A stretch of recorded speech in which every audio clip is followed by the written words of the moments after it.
Benvenuti tutti, good afternoon. People here in the Aula Magna, and many people online from probably all the continents on this planet. Today we're speaking about AI and faith, AI and the Catholic Church. And one of the principles of this conference is not to caution about entry into the world of AI, but to embrace it and to see it as a tool of evangelization in the broad sense of the word evangelization. There's a famous author who once said the church often arrives a little late and breathless. What we would want to say is that the church should be on the forefront, on the cutting edge of new technologies, because fundamentally the church is about community, communication, and creating healthy, just community. So welcome you here to the Gregorian University. My name is David Nazar. I'm the administrative director of the university. And we'll have introductions of the panel a bit later, but I want to introduce the keynote speaker, Father Kenny Ong.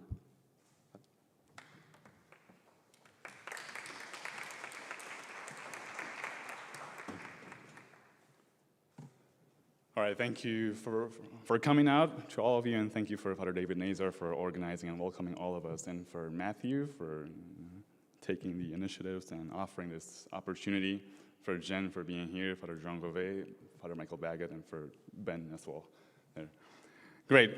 So I was going to demonstrate how Magisterium AI works, but I think it's going to be a bit complicated. It's fine. So not to assume any knowledge, we all know, for example, ChatGPT or Perplexity AI or Grok AI. Magisterium AI is, let me put it in very simple language, it's like ChatGPT, but formed, catechized, and then baptized, fed with Catholic documents. And you can ask all sorts of questions, and it will try to look into the database and formulate an answer that's suitable for your questions. And a couple of disclaimers to begin with. So I'm not an AI expert. This morning I ran into one of my colleagues at Santa Croce, Professor Narbona. He said, "Oh, I saw you have a conference today at the Gregorian. I didn't notice this is your specialization." I said, "No, it's not." So I teach Trinitarian theology, and I study Thomas Aquinas, Peter Lombard, a little bit of Bonaventure. But I think this is the point. So you don't have to be an AI expert to be interested in the AI development, right? Especially because we Catholics are called to be leaven, right? So we're called, as Lingentium put it, to sanctify the world from within as a leaven.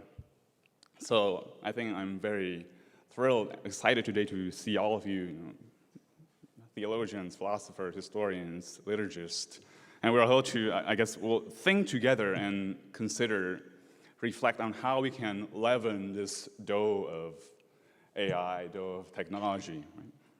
All right, I'll just start with an example of how this harmonious relationship can go about between faith and science, between tech and technology. So starting from my own background or my own field, as a Thomistic scholar, there's one tool we all use. I'm sure Father Michael will know it as well. So there's the Index Thomisticus now available online on Corpus Thomisticum.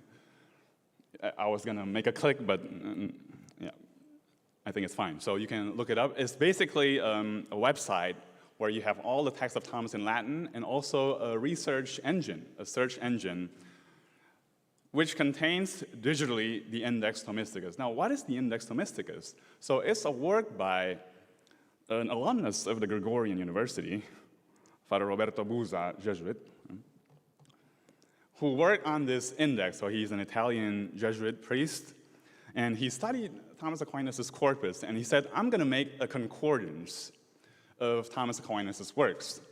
Right? So we all know there's the concordance of the Bible, where you have all the terms that appear in the Bible, and then, okay, I want to study, for example, the word, right, or wisdom in the Bible, and you go to the concordance, and you'll see where that concept or that word appears. So Father Busa, what he did is, he studied back then, I'm talking he started around 1960s, and his work finished in 1970s, 1980. Now, he started working with punch cards, right? So this is old technology. I think Matthew can explain better. Punch cards and collaborating with IBM against all odds, and IBM agreed to sponsor him to support his works. And now we have this digital version of his 56 volumes of Index Thomisticus online, thanks to the work of Professor Enrique Alarcón, who happened to be my professor back at the University of Navarra in Pamplona, Spain, also a Thomistic scholar. So what you can do with his work, with this online version of Index Thomisticus, is that you can go and say, I want to study the concept of parable in Thomas Aquinas, which is a topic of one of my recent papers. I'm still preparing and working on it. So I want to study how Aquinas understands parables, right? Especially parables in the Gospel of Matthew, but parables in general. So I can search the word parable, parabola, in perhaps parabolica, or parabolicus, the adjective form of the word.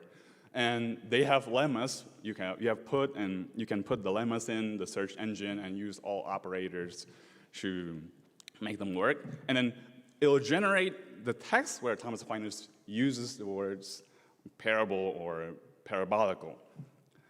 That's fine and good, right? So that's a good good starting point for your research. But that's not enough. That's not enough. Why is that? Because we as humans, we can talk about something without using the term, right? So I can refer to a concept without using that term. Right? For example, you can say, maybe perhaps also sometimes poetically, she closed her eyes for the last time, right? To say that somebody died or somebody passed away. I'm talking about death without using the term die or death. Right? Same thing, so how can I find those texts where Thomas Aquinas actually talks about parables without using the terms parable or parabolical? You have several paths. The first path is you just read all his works, right? So I'm not sure if this is humanly still feasible, knowing the extension of his corpus. But I think that's the first path every scholar has to do. So read as many primary sources and secondary sources as you can. But then I think this is where AI can help as well, right? The vectorization. So I think AI can jump in this area and find this kind of text, for example. So Thomas Aquinas, as a teacher, in this text, he describes his ideal student, right? What is his ideal student? In human teaching, he says, the listener is judged to have greater understanding, who can grasp the intelligible truth, as it is plainly stated by the teacher, rather than the one who needs to be led to it through sensible examples. Now, what is a parable but a sensible example of a deeper truth? So here, Thomas Aquinas is talking about parable without using the word parable. Now, he's saying that the best students don't need parables. That's his main point here. Now, how can AI help scholars discover this kind of text, these hidden gems? Right? So I think that's one of my starting points, my departure points for my reflections. All right, so I'm going to jump into my second section. So sorry, didn't start well. I didn't say first I was going to introduce my area, my field, how AI can help. Now I'm going to get into the topic of my recent paper, just accepted in Scientia et Fides, centered on Magisterium AI, and I'm given the time frame of 1 month to revise it. So this will be a great occasion to get feedback and criticisms, right? Constructive advices, and etc. Now, there's one problem, right? So I think to train the AI to be able to answer your questions on the Catholic faith, Longbeard and the team working on Magisterium AI has to feed or has to input more and more documents, right, just to inform the AI. So it seems that it's all about accumulation, but my argument is that it's not, right? So it's not enough just to accumulate documents. There are 3 challenges. The first one is document filtering. Now, I spoke at length with Matthew, with Patrick, and with the Longbeard team about this. Now, how can you make the AI filter out some documents because you don't always want to consult the entire database. Right? So let's say I just want to study the notion of love in Familiaris Consortio. Right? Perhaps not in Amoris Laetitia or not in other works. Right? So for some questions, the AI will do the work, will respond to your question, but in others, no. The example known also to the team of Longbeard is that I tried asking the question, can you explain the nature of blessings without citing fiducia supplicans? Right? So it has difficulties. Now, I think this is an area, but I think this is very doable in the future. Right? Another challenge is we cannot only focus on magisterium, because magisterium is there not to clarify all sorts of theological, philosophical questions, or historical questions as well. Now, and we know there are so many questions the magisterium does not and has not and does not have any duty to address, right? Exegetical questions, right? A simple question as, what does fire mean when Jesus talks about baptism with fire and the Spirit? That's some biblical texts have been treated by the magisterium, but not all. And there was one, so to write this paper, I read the user feedback of Magisterium AI around almost 400 feedback, I think, right? 350 entries.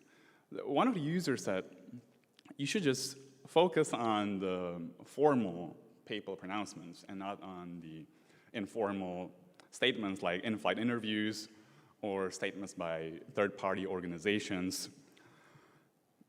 I beg to disagree because of the former thing I said, right? Magisterium itself is not enough, and then the magisterium, what is magisterium and not? This is another question, of course, which will take us very beyond the topic. Depends on the substance, on the content of what the Pope is saying, right? So matters of faith and morals. He could, I consulted Professor Mikko of Santa Croce about this. The Pope could make an ex cathedra statement in an in-flight interview as well. Now, whether that's convenient or not, that's another question, but as long as he has the intention, it's about faith and morals, he could do it. So it's not convenient to exclude his more informal declarations or statements. Now, the third problem I observed in the database is this hierarchy of sources. So it's not enough to accumulate documents for the AI to process or for the AI to digest. You have to distinguish between the documents because not all sources are equal, not all of them are the same. Now, how can you distinguish the sources? I'll just lay out the priority I propose in the paper. So I think first, we have to have the priority of recency, right? So train the AI to prefer more recent documents in certain cases. In other cases, the AI have to prefer more authoritative documents, so that's the priority of authority, and lastly, the priority of form. I'll give some examples about these three priorities. So recency, for example. So if you have Baltimore Catechism, and the Catechism of the Catholic Church, which is more recent, 1992, and the other one is 1885. So the AI has to prioritize or prefer the more recent document, in this case, the Catechism of the Catholic Church. Same thing as, I think, arguably, the Catechism of the Council of Trent, which is still very authoritative, very well-read. One thing I'll try to express here, I don't know if I can say this well enough, there's a lot of nuance in this. We can argue about which has to be preferred, which is more authoritative, but we'll see what arguments will come up later, right, from the panelists as well. Or, for example, I put this example, the question of infants who die without baptism. Now, there's the famous theory of limbo in the Middle Ages. The scholars of Thomas will know very well. But then the church has kind of proposed an updated vision of how we can conceive the fate of the infants who die without baptism in a recent document. So I think if you ask now we can't do the trial here, right? Display for everybody. It'd be good if you could, but Now, if you ask the Magisterium AI, it'd be interesting to see how it answers, which document it quotes, right? This does not say that the theory of limbo loses its values. It's very valuable, very important, for example, for the consideration of nature and grace, and for so many other topics in theology. But I'm just saying, I think the machine should prefer the more recent document in this case. Or Lumen Gentium, we know that Vatican II has proposed an ecclesiology that's a bit different, right? Richer, enriches the previous ecclesiologies, for example, that we find in Pius XII. I think in this case as well, the more recent document should be preferred. Or Code of Canon Law, right? I don't spot any canon lawyer in this room, but yeah, I think the newer canon law has to be preferred or prioritized over the previous canon law. This does not say, again, that the previous canon law loses its values. There's a very beautiful canon encouraging the study of Thomas Aquinas, which does not appear in the newer Code of Canon Law, for example. So it's valuable, but has to be, the AI, I think, has to prefer the more recent document in this case. So on to the second, let me back up a little bit. So on to the second criterion of priority. The priority of recency is not enough, because newer does not always mean better, right? I think that's a vice many academics would tend to have. We think, okay, newer sources are better. I think in some sense, yes, they're better because they're more complete, they're more comprehensive, they cover more literature, more recent literature. But in theology, newer does not always mean better. So we have to enrich the first priority with a second priority, which I term priority of authority. This could have other names we could discuss later, right? So there are certain authors that are almost unanimously considered as more authoritative than the others because of his works, because of the breadth of his works, because of the truth of his works, because of the perenniality of his works. So many reasons we can debate and argue. I give an example of St. Augustine, right? So I think this is not debatable. Nobody's going to insult me later, right? So I think St. Augustine has to be prioritized over Isidore of Seville or some later fathers. Of course, I don't say that the study of Isidore of Seville is not worth it, right?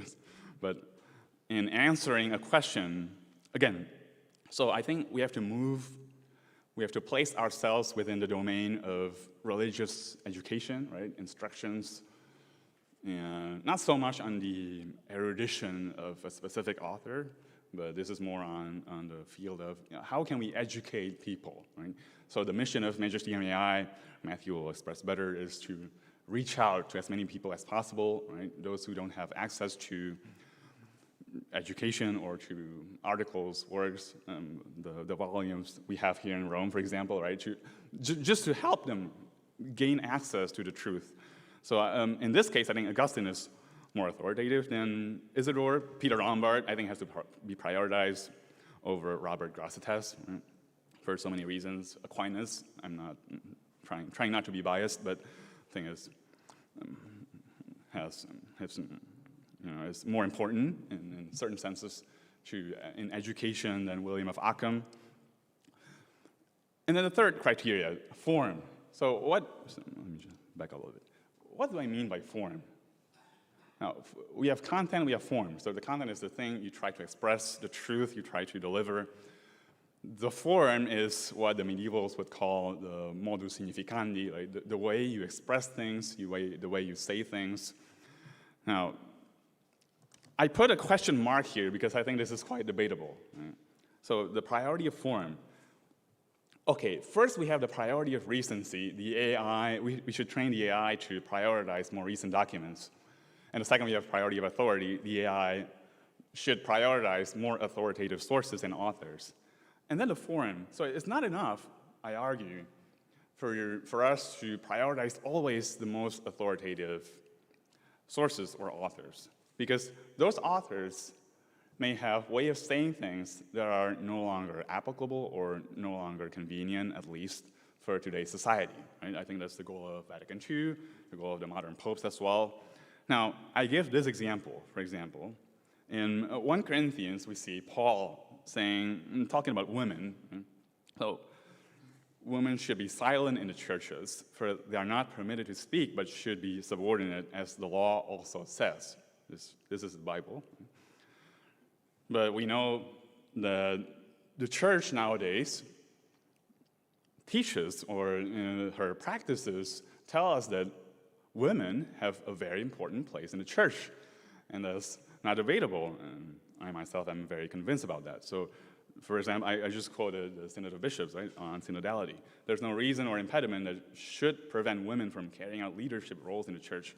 What comes from the Holy Spirit cannot be stopped. Now, I put a question mark because how can we solve this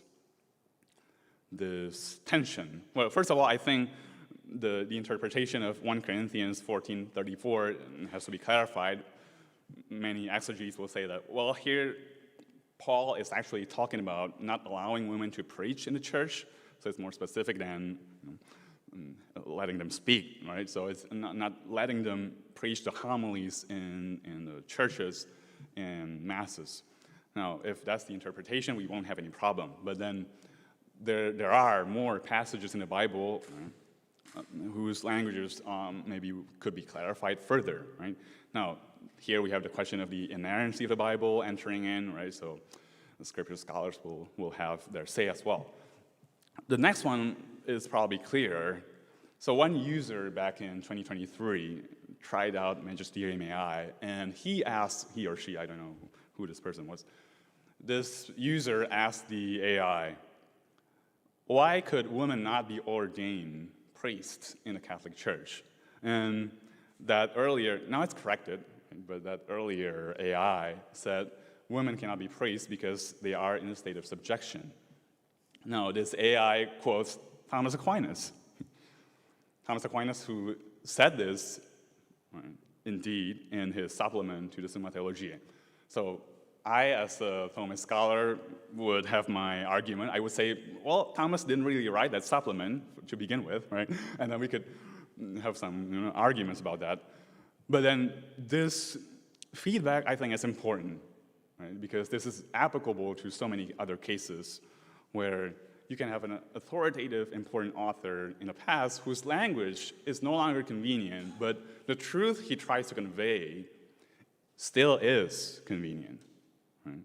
Now, perhaps in answering the question of this person, why women can be ordained priests is probably more useful to quote the Catechism, right? Who talks about Jesus being celibate, being male, right? And so I think the answer of the Catechism is more theological, more personal, more anthropological as well. Now, here we have this priority of form, right? I think AI nowadays, knowing the people who use AI, have to adopt its language to a language that's compatible or suitable to the people's understanding, general public. So the conclusion I try to outline in my paper is that this is all beyond mere accumulation. It's not about accumulating, inputting more documents, as many documents as possible. We need to inform the AI with scriptural knowledge as well, with theology. So I think solid, good theology manuals, good works in philosophy, history of the church, right? And then the use of language, how language has evolved, how language informs our theological reflections. So I don't think we theologians, philosophers, will lose our job anytime soon, right? So I think it's a matter of how we can help the AI not only digesting the documents mechanically, but also offers and informed perspectives and answers to very complicated and nuanced questions, basing itself on these criteria, right? So these criteria. Great. So I'll just touch very quickly my other proposals in the paper. These are a bit marginal. I think the previous one is more central. So I have three more areas. I propose three more areas where I think AI can be useful for us in theology and religious education as well. So the first one is having people have dialogue. Now, this is very controversial, I know, and So I spent yesterday afternoon and evening listening to all videos of Father Michael on YouTube, just to, as my warm-ups for today's conversation, and they're very good. I strongly recommend them. Just look up Father Michael Baggett. And so he talks about AI companionship in one of his latest videos, right? AI companionship, and this is very true. So one of the news I read when DeepSeek came out in China, for example, is that young Chinese teenagers, adolescents, started seeking psychological advices and companionship from DeepSeek, right? And I think this is everywhere. Father Michael talks about dating, right? Dating, people seeking guidance or seeking just intimacy with AI. And even one, I think it was a boy, right? And he committed suicide because of AI-related experiences. Now, this is getting very dangerous. But there's one input from the user feedback I read saying, why can't you empower the AI to allow us to have dialogues with the saints? Right? Yeah, with the saints, right? So I want to talk with, for example, St. Francis of Xavier, right? Now, if you try this in ChatGPT could impersonate saints, could impersonate Abraham Lincoln, could impersonate Jesus, why not, right? So I tried this already. Now you're Jesus, I said. Act as Jesus, speak as Jesus. And I told the AI, I'm having a problem right now, and how can you help me? Now, the AI answers as if it were Jesus, using Jesus' words in the Bible. So this could be dangerous because then for some people, this might open up for all sorts of problems and just making people more recluse, I don't know, right? Thinking that, oh, this AI is my new companion. Right? So this could create problems. But at the same time, I think creating imaginary dialogues is not a new thing, right? So we know Plato, for example, he wrote dialogues. We don't really know if Socrates really said all of those things. But I think it's not a new thing. Dante, his Inferno, his Purgatorio, and his Paradiso, those are dialogues. His dialogue with Virgil, that's not real. So there are imaginary dialogues. Peter Kreeft has so many books about dialogues. Socrates talking with Jesus. Now, I don't see at the same time, so I recognize the dangers involved in this practice, but at the same time, I don't see how AI could not help us creating these imaginary dialogues, which could be helpful in so many fields, right? Now, it's, I think, ethics, bioethics, right, could come in and say what we should and should not do. The second image here is art, right? So why not help people understand the faith through art, right? Through art. And here in Rome, we have so many artistic representations, right? Churches, sculptures, architectures. Now, AI is not yet very good about it, but I think we could get better. And also giving reviews on movies, that's another area.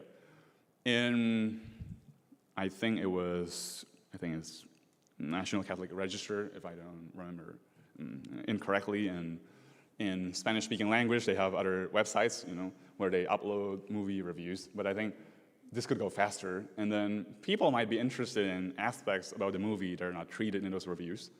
So I think this is where AI can come in as well. I said in the paper, surprisingly, Magisterium AI knows about Titanic. Right? So despite not being fed with past movies, it knows about Titanic and it describes Titanic very correctly. All right, so this is my last part, just giving you a recap. In the first part, we talked about how AI could help research, how AI could help professors, scholars. So I talked about Thomas because I studied Thomas Aquinas, but we could apply this to all sorts of authors, all sorts of fields and periods of research. In the second part, I talked about the conclusion or the proposals I made in the paper, the dangers I identified. And here in the last part, I want to just share some of my reflections on how we could leverage AI in education, in pedagogy.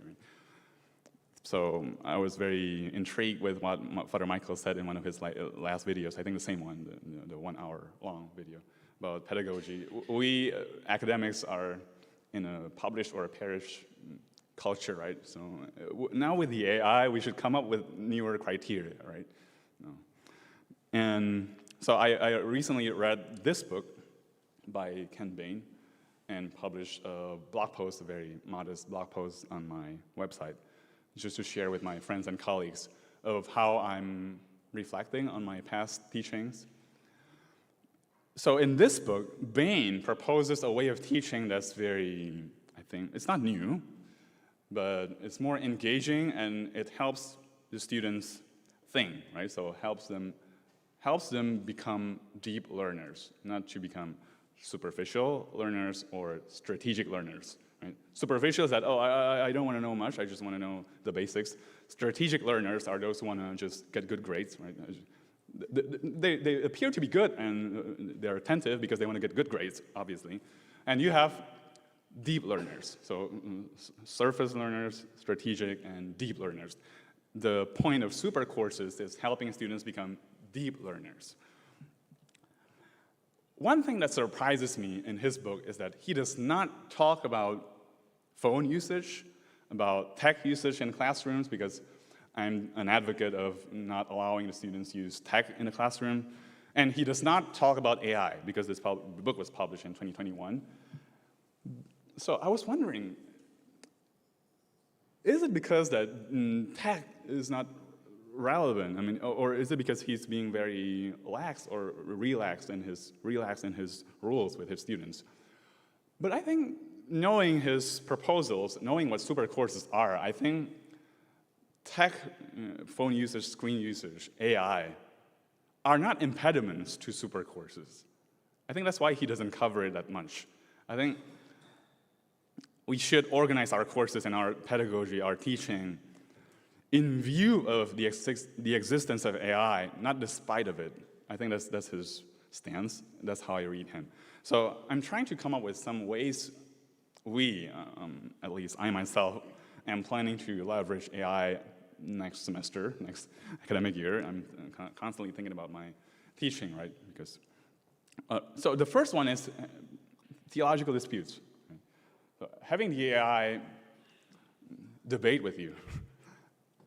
I'm very grateful to Father David and to all of the panelists, to Matthew, for organizing this avenue for dialogues, because it's not easy to talk about strong, important theological topics with colleagues, because we're tired, and in the dining room at the university, we just want to chill out and talk about lighter things, right? And this kind of avenue is very helpful. It's very important, very typically university as well. So theological disputes. What about having our students debate and practice hone their arguments with AI, right? Having empowered the AI to be able to impersonate, I don't know, St. Augustine, or they want to dialogue with Peter Abelard and more controversial authors, having a dialogue with Arius. Try to defend your understanding of the Trinity with Arius, right? Let's see how you come out. And then the second one is helping them to think critically. Even some of the colleagues at my university are a bit skeptical about AI.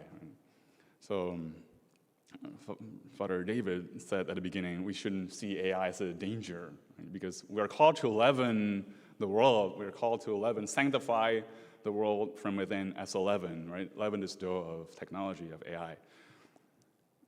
But I said to my colleagues who are a bit skeptical about AI that, well, I think AI is useful and good for those who kind of know already what they're asking, right? And those who are able and are willing to verify the answer of the AI machine, AI systems. So what if we allow or let our students use the AI and let them critically evaluate the answers provided by, for example, Magisterium AI, and therefore providing feedback to the system as well. And this will create eventually a very virtuous loop of feedback between students, teachers, and the AI, and vice versa. So I think I'll leave it at that point, and I'm very excited to see what questions the panelists or contributions y'all might have. Thank you very much.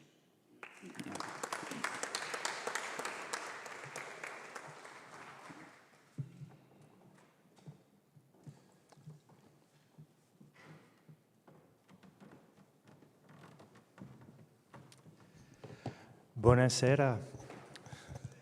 That's the only Italian. So thank you, Father Kenny, for that fantastic talk. There's a lot to think about. Before I jump into questions, I want a quick raise of hands. How many of you have used Magisterium AI before? All right, so a good amount. Okay, well, there's a lot of stuff going on in AI every week. It seems like we're developing at a speed that we almost can't keep track of. There's changes going on virtually every day. We're also 2 days away from the start of a conclave. So I know that there's a lot of energy here in Rome. So I'd like to start with the panel. The first question, why, and I'll throw it to you, Matthew, and then the rest of you if you'd like to jump in. Why do you think artificial intelligence should be a priority for the next Pope? Well, I mean, I'll just, I think, state what I think is the obvious. I mean, AI is, I think, one of the most important technologies, probably the most important technology ever been invented.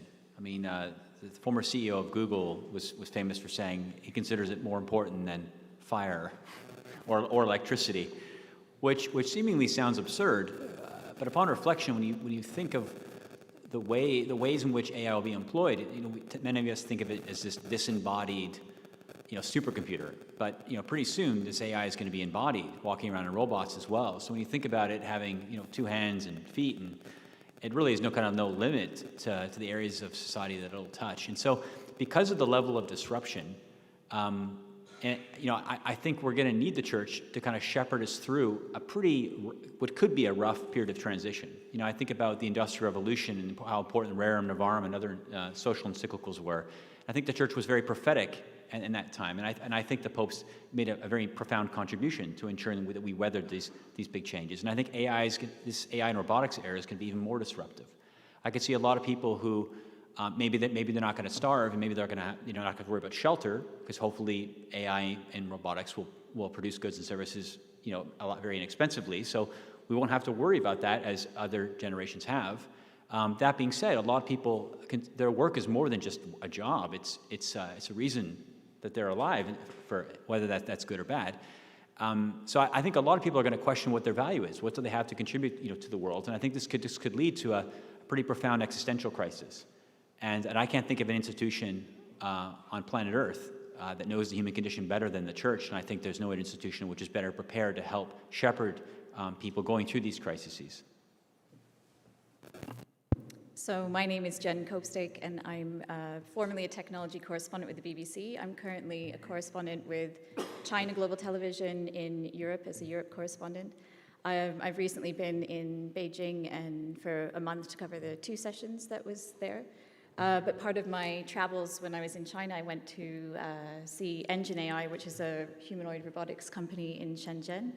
And I spoke to its founder, and who was showing us one of the humanoid robots, which was extremely impressive. So this was walking through the streets of Shenzhen. It can also do a front flip and various different back flips and things.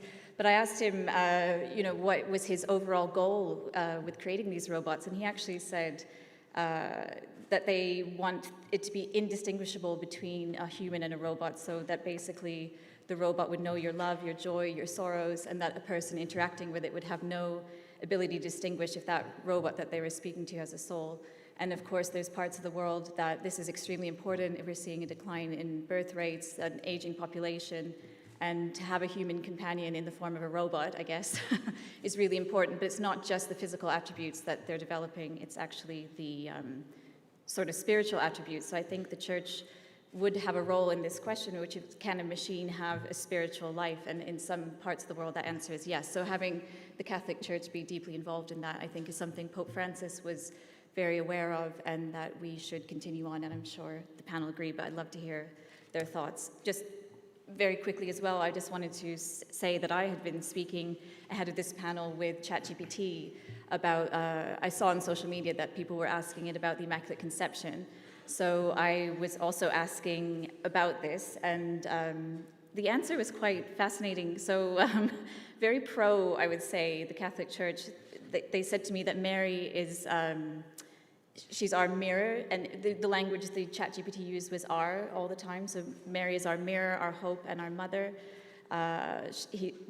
It said, we live in a time marked by division, sin, and deep wounds, individually and collectively. The Immaculate Conception says that evil does not have the last word, and it actually bolded the text, the last word. Grace can even reach to the beginning of life and restore what was broken. Mary's purity is not naivety, it is a radiant resistance to evil achieved through God's power, and that power is still at work today in us.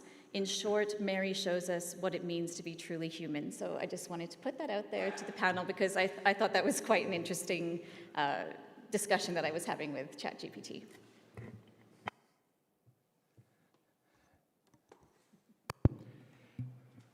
At the risk of sounding more of the same. But I think, yes, I mean, there's the element of it being a disruptive tool, which is what Matthew said. And there is this other element of it being more than a tool, which I think is the one thing Pope Francis has said it again and again. The different church documents that have come out on AI, which are numerous, surprisingly, I suppose, right, for a lot of people out there, are saying this is more than a tool. And I think this is the extra step. And if anything, I think on so many different levels, not just financially speaking, but on so many different levels, this tool, or more than a tool, will create, or is already creating, more classes of the poor. And if the church is called to have this preferential option for the poor, if the church is called to be with those who are marginalized on the peripheries, today those new peripheries will be social peripheries, existential peripheries, which you already have of those, these realities, but which, given some of the anecdotes we've heard already, we run the risk or the possibility of having these multiplied to a massive extent. So thank you, Jen, for inspiring my next homily for the Immaculate Conception. I'll ask for a copy of that later. You can read it on Ask ChatGPT. That's another issue. I mean, maybe we'll talk about that. But we've encountered in London in a group of priests called Catholic Association of Preachers, many priests who are so busy that they are turning to the GPTs for homily preparation. Not saying you're doing that. No. So yes, to follow on some of the points already raised here, I was at a conference a few months ago on existential risks. And as Matthew highlighted, I think the church is well equipped to address these existential risks that we might be facing when it comes to AI, but also all the existential opportunities. Father Jean and I have been talking a lot about Nick Bostrom, and he was an author who was writing about the risk of superintelligence more than a decade ago. And many people thought that was a work of science fiction almost, but we see how relevant it is to some of the conversations we're having today. His latest work is imagining what happens when AI goes right, when we get things right, and what do we do when we do not need to do anything? If we do achieve this level of economic security, even of superabundance, what do we do then? And I think this is another area in which the church is well equipped, because we can help people see the deeper meaning of whatever work, however small or large it may seem to the world. And we can also help them to appreciate the value of contemplating and reflecting on deeper questions and these real existential questions about their origin and their destiny. And I think that we have the tools to do this. I'm struck by the fact that maybe just 2 or 3 years ago, devoting your time and energy to consciousness studies would have seemed like a kind of niche interest. And now the richest, largest AI companies in the world are hiring people to reflect on AI well-being to explore precisely these questions. So I think all of those who are devoting their time and energy to philosophy or theology studies suddenly find themselves in a position to guide a lot of major questions that are being asked in the world stage. And I'm very excited about the opportunity we have to address some of these deeper questions with people who are sincerely interested in real answers about the nature and destiny of the human person. Matthew, may I just ask, how does Magisterium AI integrate with any of the more commercial or even open source platforms that are out there, or do you? Yeah, I mean, thank you for the question. I mean, this is a good point of clarification. I mean, technically, we have trained the world's first Catholic language model. It was a very interesting exercise. It's not ready for the world. In large part, it's incredibly technically difficult, specifically when you add up the corpus of digitized church teaching, it actually is teeny in comparison to what you would need to actually train a fully capable large language model. And so you end up having to rely on external data sets for things for like multilingual understanding or reasoning abilities. And when you put those data sets together, it gets pretty difficult for the AI to understand what data sets being used to help me understand French and what's actually like core to understanding church teaching. And you try to resolve those issues in post-training, but it's difficult. We made a lot of progress in that area, but we still have a lot more work to do.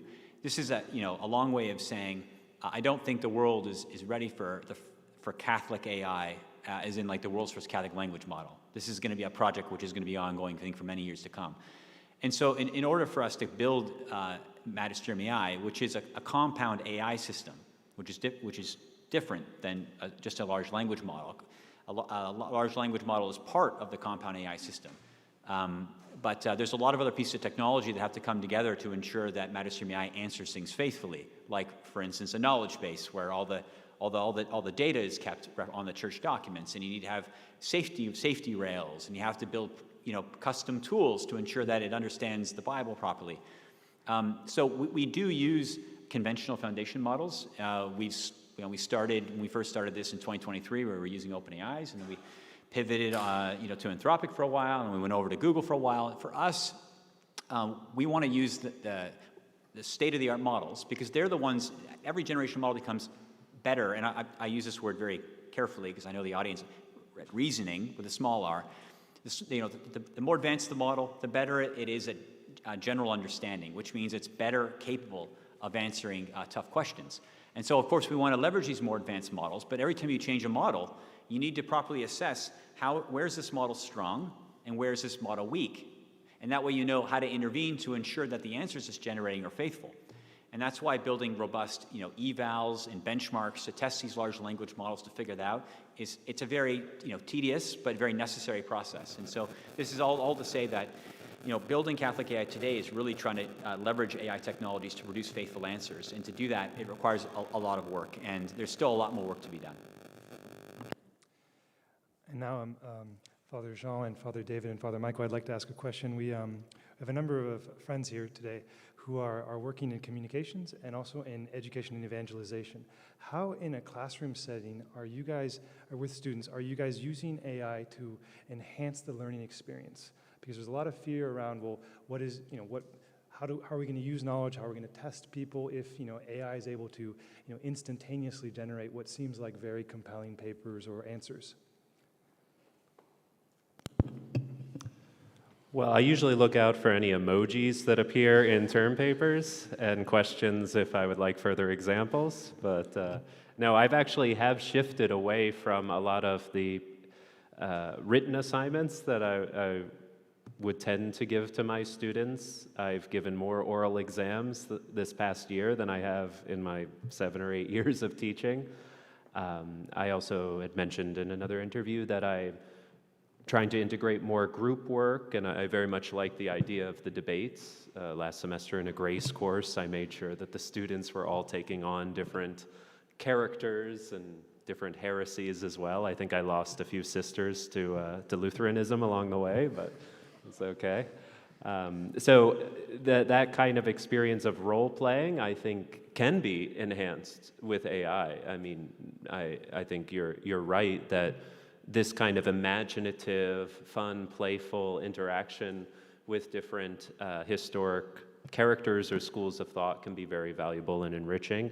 And I think the more active and involved the students are in these sorts of group projects, debates, disputes, conversations, presentations, the better, because, I mean, traditionally, studies in pedagogy have shown that this more active form of assimilation and communication tends to lead to a much deeper assimilation of the material than a passive listening of a lecture, which is painful as someone who enjoys lecturing and spends a lot of hours preparing his lecture. I just have to acknowledge the facts that the students may actually get a lot more out of my class if I'm more attentive to their needs and I'm really leaning into this technology.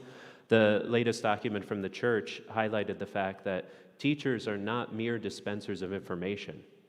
And that's not just a nice thought. That basically is a reality that all of us have to embrace if we want to keep our jobs, because there are a lot of other systems that can distribute information more rapidly and more extensively than any of us could possibly do so. But we remain mentor figures. And as I go on and start taking on more graduate students, I appreciate more and more the value of mentorship, how much care and attention students need, because as anyone who's done a doctorate or major studies before knows, it's not just about how smart you are. It's about how you organize your life, and there are a whole host of habits and virtues required to persevere through that arduous task. And having a real and wise companion along the way, I think, is indispensable. And what a joy if we can spend more time doing that than repeating the same information over and over again that anyone can pull up on their phone.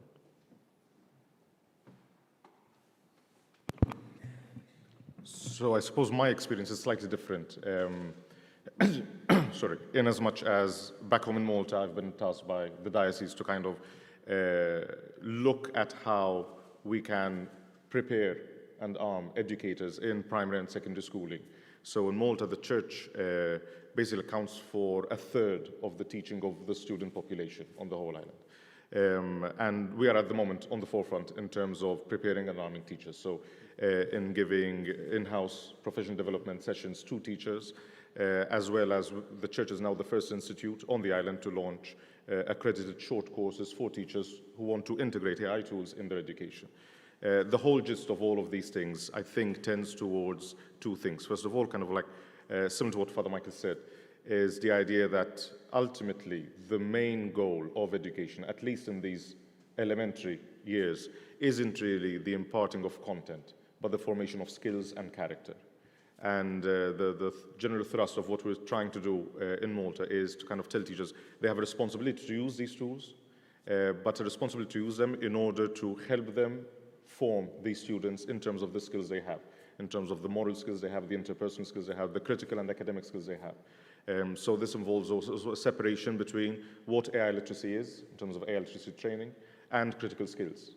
Whereas AI literacy might need a bit more in terms of the resources to implement that. Critical thinking is something any teacher can do, and if we're honest, should be doing, right? So this is what we're going for.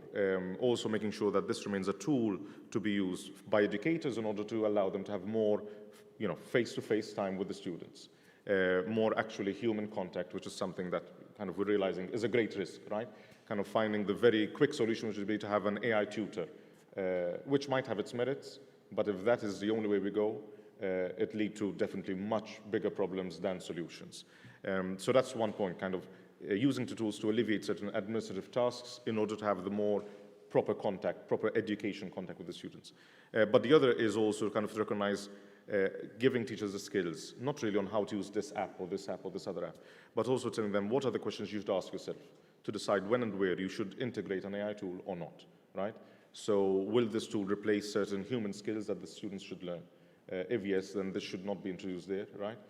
In order for us to form, there was this fantastic study, or worrying study, published this year by a group of researchers by Microsoft, which showed very briefly this kind of correlation between the higher one has confidence in the AI tools they're using, the lower they are engaging the critical skills and critical thinking, right?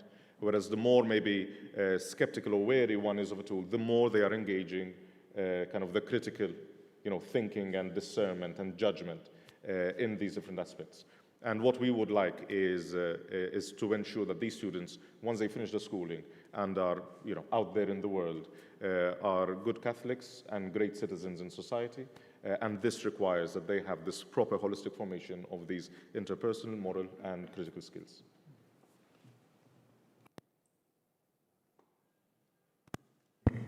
Whereas I was not involved in teaching but in administration, both at the Orientale and here, at the Orientale, my job was more to provide the technology for the professors and for the students.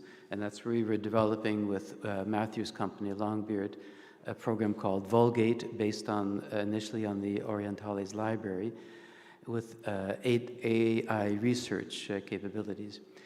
And the interesting thing was how the faculty reacted to the technology. In fact, it goes back a bit even to the period of COVID and then a concern for plagiarism.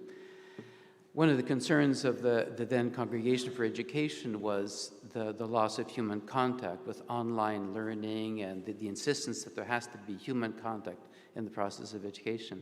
And one of the ironies with the AI research was, at least one of the reactions, was that it enhanced the human communication.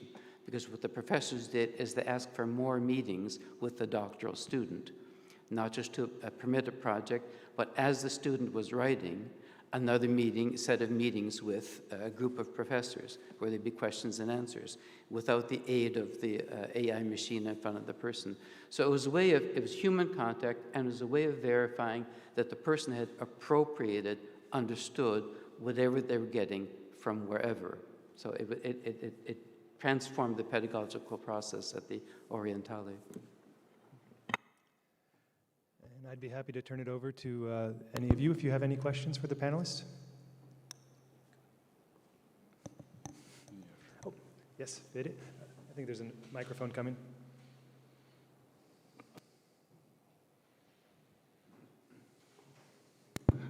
Okay, sorry, Ben. I'll just jump in very quickly.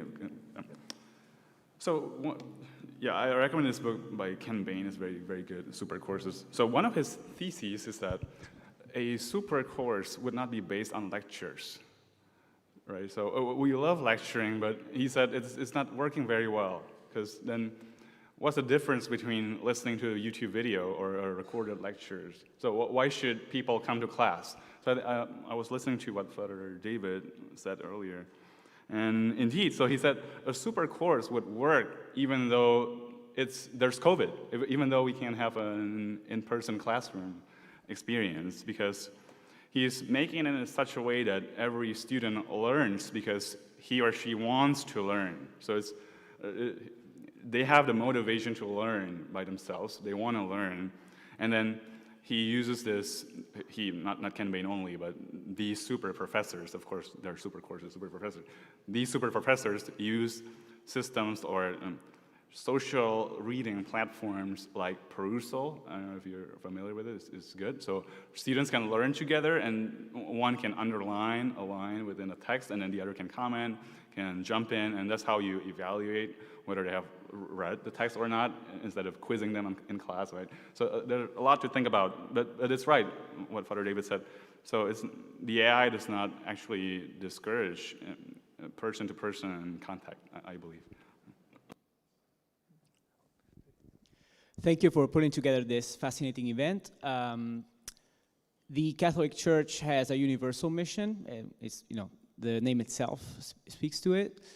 I'm assuming that the training data used for Magisterium AI is mostly based on Western sources, and I was wondering what solutions were you, conceiving to tackle this issue and to reflect the sort of like more globally minded nature of the church today?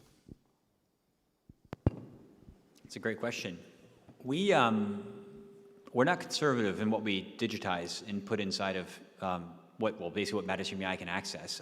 We've digitized, we've put together everything that basically is digitized to date, as far as we know. And if you go to the Magisterium AI website and you go to the source library, I think is the section of the website, you can actually check. There's over 26,000 magisterial Catholic theological texts in there, and you can see if we're missing something, let us know, and we'll put it in. So that's one thing I want to do. I want to extend an invitation to anyone who feels that the product could be enhanced by the inclusion of other Catholic theological and philosophical works, because we're very committed to ensuring that it doesn't just represent the Latin understanding of church teaching, but also the Eastern and things.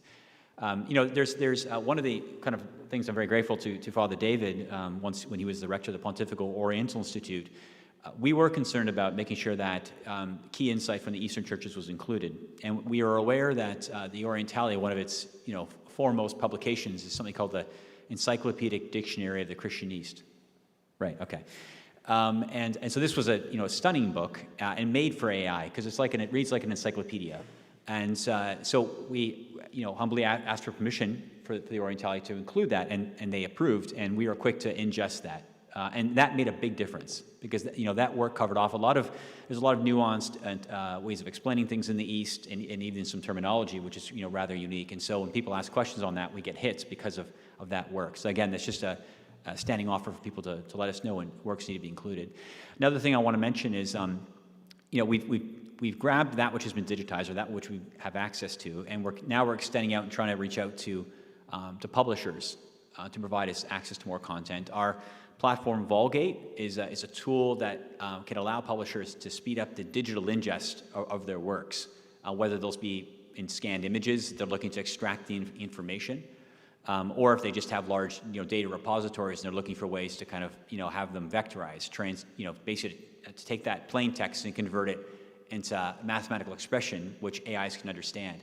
This has been a great instrument for us to speed up the rate of digitization. And then the final thing I'll mention, in partnership with the Gregorian, we'll soon be standing up the Alexandria Digitization Hub here in Rome.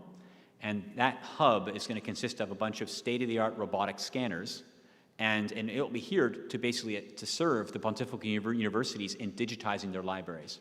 And the idea is this is obviously to serve the libraries, but also we're hoping that much of which they digitize, they'll be willing to open source to everybody. And when they do, we'll make sure that's made available through products like Magisterium AI to anyone in the world for free.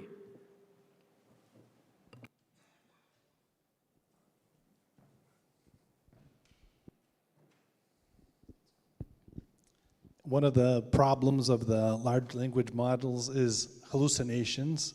And one of the good things about Magisterium AI is that it quotes the sources. So you have somewhere you can double check the information. And that's something that's very important when you're trying to get information through in AI. Oftentimes, it'll give you information that looks fairly correct, but then you go and find out that it's fake information. They've been having this problem, even like lawyers quoting from unexistent cases. And so I'm wondering, has this ever come up with Magisterium AI? Has anyone ever noticed like some kind of hallucination here and there that needs to be corrected? And in the newer language models, with the reasoning, it's basically kind of a feedback loop where it's double checking its own information. And sometimes that can help and give better results. At the same time, I've also been reading that sometimes that feedback loop just makes it a little bit more sophisticated in justifying the answer that it's giving you. We started Magisterium AI because we learned that Catholics were using ChatGPT. And we knew that ChatGPT is an amazing product, and I'm deeply grateful to Sam and OpenAI for creating it. Obviously, we wouldn't have Magisterium AI today. We wouldn't have started this project in the first place if we didn't have access to that technology. But it had this propensity to hallucinate, make things up, and it certainly wasn't transparent when it was generating an answer, what it was grounding that answer in. So we started Magisterium AI as a research kind of project to see how effectively we could mitigate the downside of ChatGPT, the hallucinations, the lack of transparency. And we found that you could. If you gave it enough source documents, enough context, the hallucination rate dropped.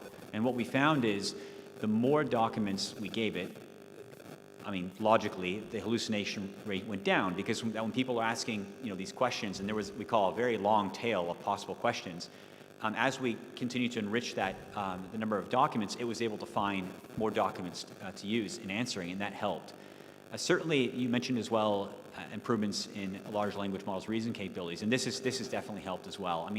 As the large language models become smarter, they're coming up with new techniques to mitigate hallucinations at a model level. And of course, that works to our benefits. The current model that we're on right now, the reason we use it predominantly is because it's the best when it comes to hallucinations, frankly. So certainly hallucinations are always going to be there with large language models. They're non-deterministic.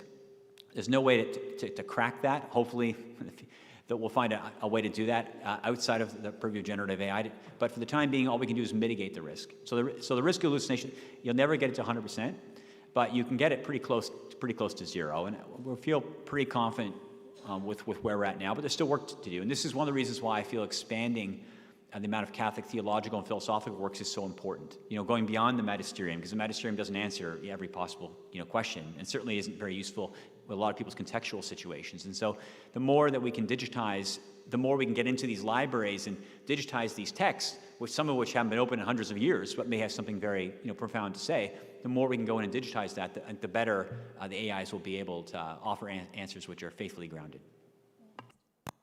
Just one thing as a journalist that I find really useful is I often have DeepSeek and ChatGPT open at work, and I will consult them. Certainly the paid version of ChatGPT, you get the source material oftentimes, which I find one of the most useful, very quick ways to research a topic very quickly. I just wanted to ask the panel, also on the teaching, the professors, if you did find out that a student does do like I'm doing, or has it open, or maybe even use some input from ChatGPT to structure something, would that be a problem, or is it just an inevitable process now of learning that younger people are using? I'm a big advocate of having grading rubrics and clear expectations. And I'm not saying I do that perfectly, but I think that that's one of the keys. For the professor to have very clear what he or she is looking for in the students, the particular skills, capabilities, maybe even moral character or virtue that this activity, exercise is meant to develop. And I think also the professor has a responsibility to create a structure that favors that. I mean, there are, in most forms of evaluation, there's some way of cheating the system, if you will. I mean, even an oral exam, you could write something on the palm of your hand and glance at it along the way, not to give my students any ideas, but... And there's these AR glasses now, apparently, that can also talk inside your ear. Oh, I've done right. that. I appeared as an AI in a conference in Australia where I was being fed information through an earpiece and nobody could distinguish that I was not Jen talking that. Yeah. The hair is useful. Is the real Jen with us? I'm not sure. So, yes, I mean, I think there are different ways in which the professor should look to make clear the expectations, the skills to form, and then create an activity that favors that. And just thinking now of this hallucination issue, I would love to work with my students and even challenge them to identify hallucinations in Magisterium AI or any other large language model. I think that would be a great activity. Please do. That would be a great service. And if you do get an answer by chance, which is off, there's a thumbs up, thumbs down button on Magisterium AI. Please use that, because I'll say in the early days, when Magisterium AI was rolling out, we had a large testing group from around the world using it. That was extremely, extremely helpful to us, because what it did is it highlighted areas where the knowledge base was insufficient.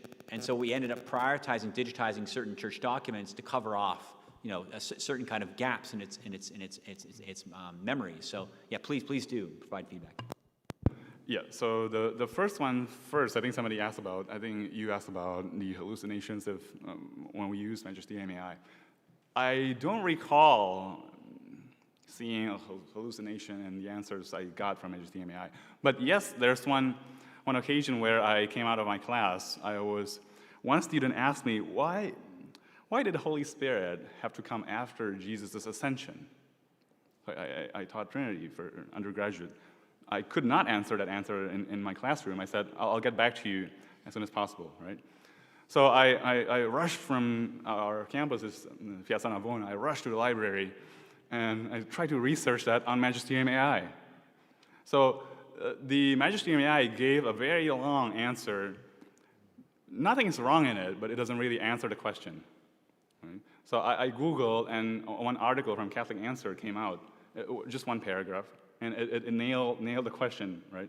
So I think it's the matter of, I don't know, Matthew, nuance, right? Or just pinning down where, so the answer is actually, okay, Holy Spirit had to come after Jesus' ascension because Jesus had to fulfill his mission first, and this mission encompasses not only his passion, resurrection, but also his ascension, and citing Hebrew, one verse from Hebrew. And so it's a matter of how to help the AI, I think, to pinpoint the best way to answer a question, right? So that's one. The second one is teaching, right, or learning. Yeah, I'm still reflecting a lot on it in light of the book I read as well. So I did not assign papers to my students because I'm afraid of receiving, right? Just, what am I going to do with this? Like, am I going to give it a not pass or something, right? So I did not assign any paper, but that has a disadvantage because we're kind of fearing AI, right? Now, how can we embrace it? Right? How can we embrace it? Yeah. So, yeah. No. I think that's fascinating. I actually haven't heard that.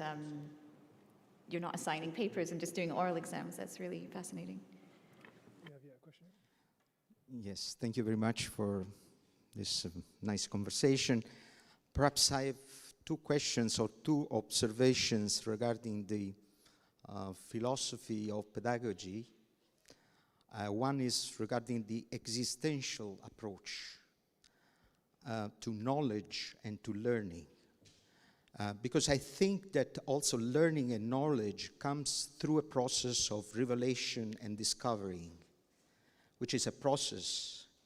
And so once we are adjust to the quick responses or the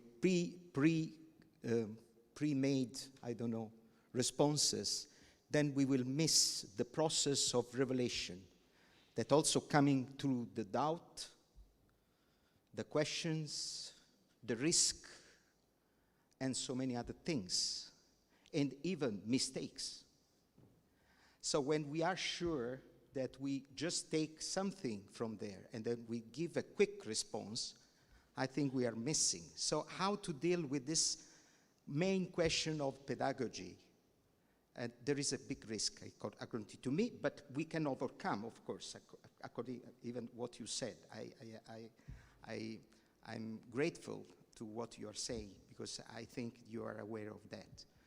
The second question is the ethical question. How much do we risk to fall in a kind of technocracy of knowledge that was highlighted by Pope Francis? So how much we try to solve the risk of not falling? I put the question the contrary, how not to fall in the risk of technocracy, of education and learning and knowledge.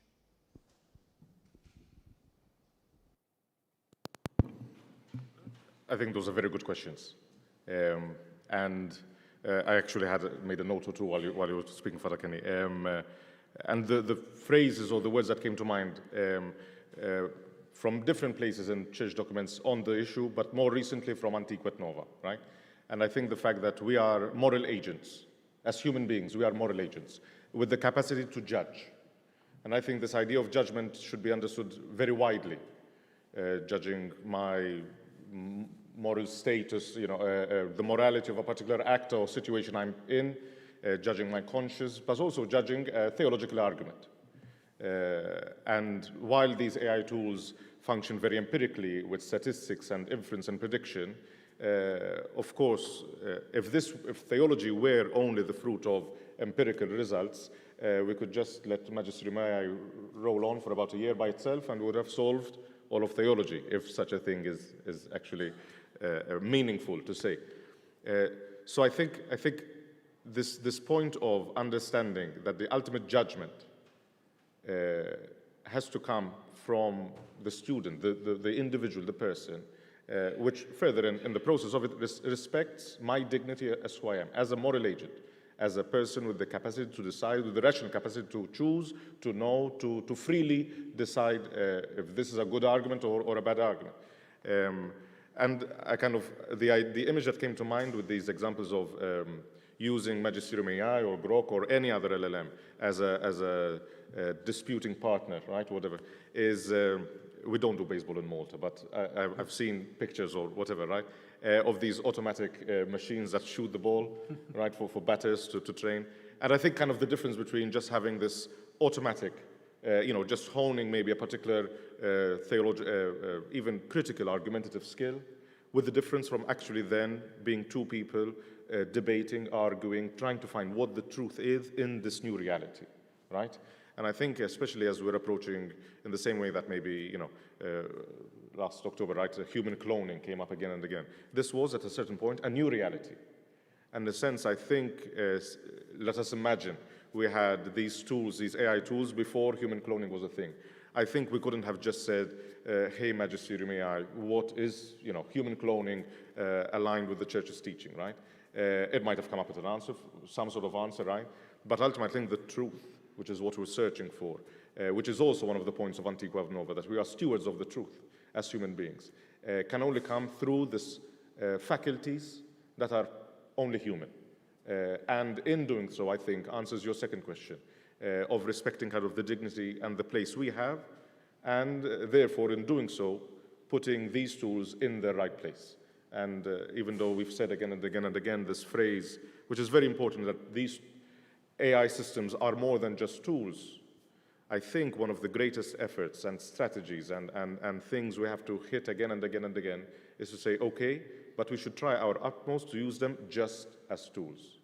That will give us information, but that judgment remains at us. That will give us maybe variables or options or what the information is, what the saints have said or the magisterium, but the ultimate free choice of what I should do if I'm looking at an AI therapist or an AI companion, or what the truth is if we're discussing a philosophical or theological debate, remains something that only I or you or we can do and not a machine.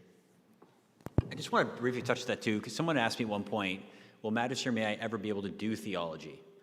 And it was an interesting question, and I mean, thinking about it for a few seconds, to me the answer was obvious, no. I mean, no. I mean, God, the process of, theological contribution introspection is mediated through human beings, right? So it's meant to be, it could be a tool to help, if you're thinking about a particular theological subject and you want to reference all the documents which are relevant to that subject, is a great tool, because it can bring them all forward, and you can quickly get through them, and that can help you, in your own discernment. But I think that's a very important point. Again, there's a difference between what we're trying to do, which is to build tool AI, right? To create a faithful instrument which faithfully recounts that which the church has said, and what the major AI labs are working on, which is artificial general intelligence. Very, very different objectives. And so in that regard, for us, we see it as a way to serve theology, not as a way to replace theologians. I say this as an ad for Magisterium, even though I realize it might not come across as that. But one of the fantastic things for me about Magisterium AI is the things it cannot do.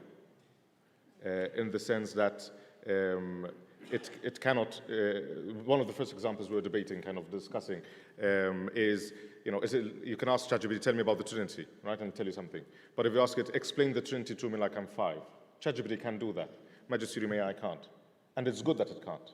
Because one of the things that we spoke around that was very important to you and I love is remaining faithful and the fidelity to what the actual teaching says, as opposed to the creativity or the multiplicity of possibilities that the tool can do. So the fact that the tool cannot do everything, I think, is a plus rather than a minus. Father John, don't you think, just to play the devil's advocate, if it's an inevitability that these tools are going this way, in this direction, that you can chat with them? I mean, I've had conversations with ChatGPT that would be maybe even more useful than speaking to, say, a human therapist or speaking to a priest. You can access them any time of day. Wouldn't it be nice to have Magisterium AI be able to do that? I would question the inevitability of it, I think. Why sure, do you these think tools, that? No, in the sense of sure, these tools are all around us. Sure, people are already using AI therapists, AI companions. Not that you're this sounds bad. I've had the same problem. Like, you know so much about this, right? I do get a lot of ads for them online, so the algorithms have been well trained. Sorry, what I meant to say is, so I think even though one can argue, and it might be true, that an AI therapist can give you far better answers than a real therapist, or an AI companion can satisfy you more than a real human companion, I still think there is an inherent difference in what it is. I mean, and we could debate this at length. I think maybe the fact that we're human, the fact that we're moral agents, the fact that maybe this is a morbid way to finish a conversation, but I think the fact that we can die, ultimately. The fact that I relate to you and I'm spending time here as opposed to somewhere else in the limited, finite time that I have alive, in a sense, it shows that you're important, or this community is important to me, kind of like, the opposite of her, the film here, right? So when the guy at the end, I've seen it some time ago, right, realizes that this unique, loving relationship he has with her, she is doing with, I don't know how many million other people. The protagonist felt betrayed or felt at a loss, right? The fact that we are spending this kind of limited time together, or I am expanding my, using my resource of time, energy, on some things as opposed to others, kind of, I think, builds a certain bond that, as good as the replies of a therapist would be, would not be the same, I think. Just very quickly on that. Just very quickly on that, because and Father Michael probably knows more than me, but things like mind uploading and ways that you can elongate your supposed existence, I don't know, maybe that would be that's transhumanism, but maybe it's a different conversation. Cool. We have two final questions, okay? Yeah.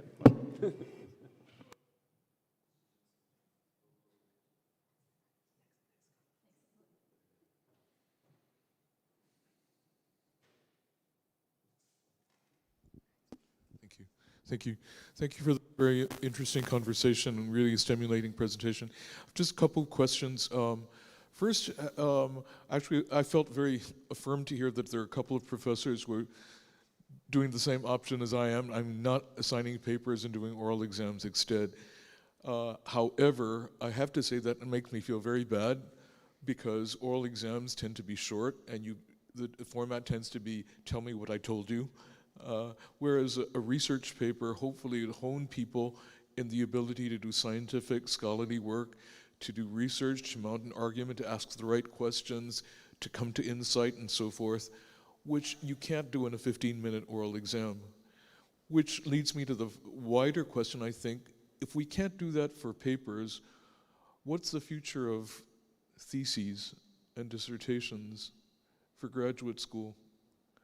The traditional form of graduate school, of advancing and contributing to the production of knowledge is through writing theses and so forth. If we can't assign papers, what are we going to do with theses and dissertations? And so what's the future of graduate training in this context?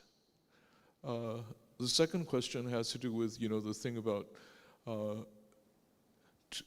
keeping technology as a tool. And I think it's great that Magisterium is entering with a very conscious acceptance, a conscious vision that we're producing AI as a tool. But de facto, technology is never just a tool. Technology transforms relationships, transforms the way we think, the way we regard our humanity, the way we relate to one another. So how are we going to, how is the fact that technology, no matter how much we would like to retain it as a tool, will overtake and change the culture of learning? What kind of reflection should we do? What kind of preparation should we do? So in some sense, I guess that's related to the first question of the future of graduate studies and the future of scholarship. I don't know if I've made myself clear. Thank you. Those are great questions. So I'm still wrestling with them myself, and I would love to hear more insight from others. I often, so I have several grad students, and they're still working away at their theses, their dissertations, and so forth. And I often tell my students, even if I do occasionally assign shorter writings in other classes, that we not only think to write, but we write to think. So there's a value not just to the product, but to the very process. So if we are able to truly motivate students and convince them of the value of that process, then I think there's still a place for the written work. I'm not sure exactly what that will look like. Father had alluded to some reflections I've made before on the publish and perish culture. My hope is actually that the publish and perish culture will itself perish, and that scholars will feel less pressure and no longer be incentivized to produce an excessive quantity of mediocre work simply because they need to. I hope that going forward, scholars truly take the time that they see fit to write when they're absolutely convinced that they have something to truly contribute. And whether that's one book a decade or one in a lifetime, so be it. But I think we are already suffering from too much mediocre production, and if AI could help purify us of that, all the better. I certainly don't want the alternative where publish in Paris is accelerated and now your department head is asking you how many scientific articles you've written in the last week, and then AI systems are reviewing AI-generated articles and so forth so people can keep their jobs. But my hope is that we're purified and that we really appreciate more than ever the very process. And perhaps more of our written works that are reviewed and evaluated will be handwritten.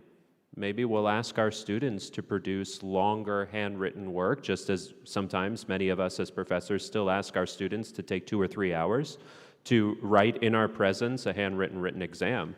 Perhaps we'll develop similar systems for our grad students. Maybe they'll be asked on several occasions to dedicate an afternoon or so to composing in our presence an insightful work. Again, I don't have everything worked out in my mind, but those are some of the possibilities that I could foresee as even being positive and enriching.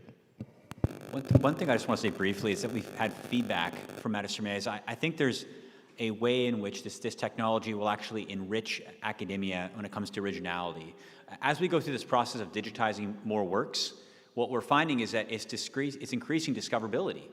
That's, as we get more into these libraries and start pulling books off the shelves that haven't been open in 100 years, and we digitize these, and then of course they're available for people to query, when they start, hopefully PhDs will become very good at prompt engineers, and they'll know the right questions to ask. And what they're going to end up finding is that there's insights popping up in all these places, all these, these authors and these they never even heard about. And I think in some ways, you tend to get a lot of universities would cover the same texts, and then you got kind of like permeations of the same, theses again and again and again. I think by increasing the level of discoverability, there could be a whole bunch of new possible, areas to discover, and this could really enrich academia. And I think that ultimately, I think as the non-academic, I feel very confident in saying this. I mean, I think ultimately what's most important here is knowing the right questions to ask and investigate. And I don't think AI is going to actually hinder that. I think actually AI is going to enhance that, because the way you're able to edify your curiosity, right, and it's just going to be supercharged. Matthew, just what you're saying, it came up in Father Kenny's talk. If that multiplicity of sources and finding new sources, does that in any way erode authority, do you think, in the long term?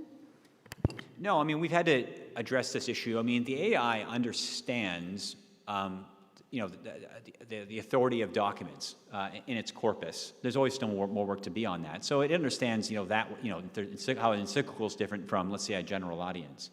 And within Magisterium AI right now, actually, we still have this. It's set to auto, meaning it'll query magisterial content and the broader Catholic, philosophical, and theological content by default. But you can actually switch it from auto to magisterial, or switch it to Catholic, theological, and scholarly. And so in that respect, you can filter the results. If you're looking for a formal, church documents, you want to switch to magisterial. So I think that there'll be some, UI challenges here. And I think I agree with Father Kenny. The filtering thing is something that still needs a lot more work, but I think we can crack this. Sorry, just quickly, Father's question earlier. What's the future of written work? So I think the question is, what are you using the AI for, right? So I think it will be more acceptable if somebody uses the AI to write as an assistant. Now, we could have a proofreader or a translator or the editor if we publish a book. So if we used AI in that capacity, I think that's all fine. There's still future for written work. And then another thing I observe is that AI, I'm talking generally ChatGPT, Perplexity, Grok, or Gemini, I think AI systems are not very capable of being very original. And you kind of sense that, well, that's kind of recycled materials from different sources. Now, I still could, at this point, I don't know, because AI will develop, I still could detect that this writing is original, because there's, I don't know, I just have the hunch, or I can intuit. Yeah, that's all I wanted to say. Thank you. One final question. Go ahead. So I want to pick up in this conversation on the difference between Catholic AI and I guess this more broadly other LLMs.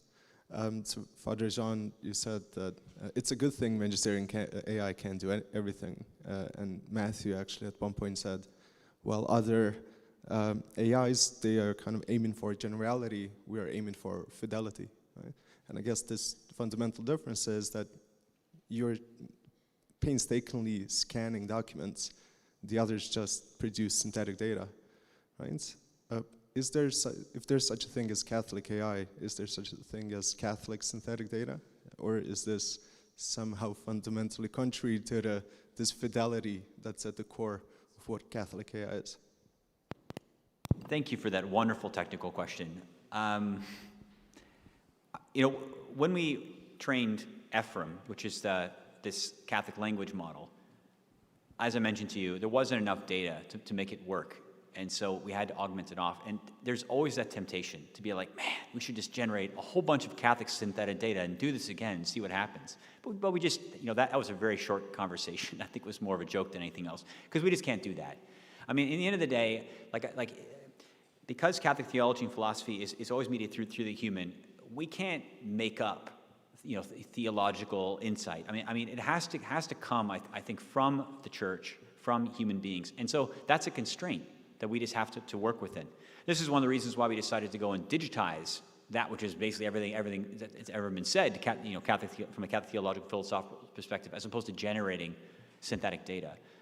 Because this is a constraint we take very seriously. And I don't, based on the conversations I've had with bishops and others, I think if they knew that we were doing that, I think that would be a real problem for them. I mean, a large part of my job is kind of traveling around and listening to them and finding out, well, what are your concerns? And how can we mitigate, you know, those concerns? And I think right now the fact that everything our AI says is grounded in a source document, and when it's generalizing, it's typically doing it from a source document, gives them great confidence. And if our AI was playing jazz a little bit too often, you could see. I mean, this, you know, very early on this happened. If it swings and misses, someone's going to post it on social media. That's going to go viral, and the next thing you know, trust in Magisterium AI has been shattered. So that's something we take pretty seriously. If one of our central duties as Catholics is to search for the truth, because the truth will set us free, I fail to see how synthetic data can be reflective of the truth. It might be true accidentally, but that would not be a truth I would like to follow. Fantastic. Well, I think the panelists are going to stay around a little bit longer if you guys want to come down to ask some final questions. But we want to give a big round of applause to Father Kenny Yang, Jen Copestake, Father David Nazar, Matthew, Father Jean, and Father Michael for this wonderful conversation. Thank you so much.